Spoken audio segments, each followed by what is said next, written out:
আল্লাহ রাব্বুল আলামিন পাখিদের কাছ থেকে আমাদেরকে শিখতে বলছেন এবং বলছেন যে পাখিদের মনটা হয় খুব নরম, খুব সফট, এবং তারা আল্লাহর প্রতি তাওয়াক্কুল করে পূর্ণ মাত্রায়।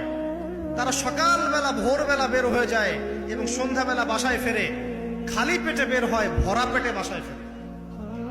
এবং আল্লাহ পাক সবচেয়ে সম্মানিত মৌত যেটা শহীদের মৌত, সেই শহীদদের আত্মাকে আল্লাহ পাক পাখির রূপ দিবেন।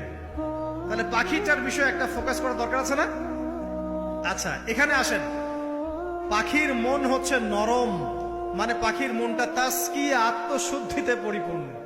কদ আফলাহা মান যাক্কাহা, সে ব্যক্তি সফল হলো যার হৃদয়টা পবিত্র, নিষ্পাপ, নিষ্কলুষিত হলো, সে ব্যক্তি সফল হবে ইনশাআল্লাহ। একটা কাজ এখানে খেয়াল করেন, পাখিরা সকালবেলা ভোরবেলা বের হয় আর সন্ধ্যাবেলা বাসায় ফেরে।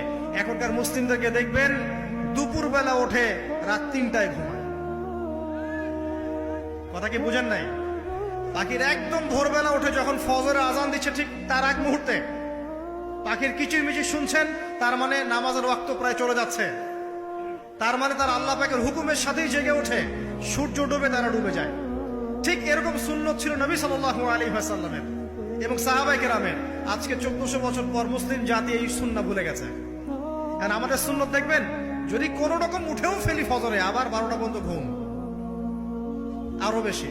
আর এই যুব সমাজ যারা আছো তোমরা, কেউই 3টা-4টার আগে ঘুমায় বলে আমার মনে হয়। অলওয়েজ অনলাইনে পড়ে আছে, টিকটক নিয়ে, ফেসবুক নিয়ে, গার্লফ্রেন্ডের সাথে চ্যাটিং। পাখির মতো হতে পারলে পরে মনটা তো নরম হবে, তারপরে না তাসকিয়া অর্জন হবে। পাখির রুটিনটা কি? ভোরবেলা বের হয় আর সন্ধ্যাবেলা বাসায় ঢোকে।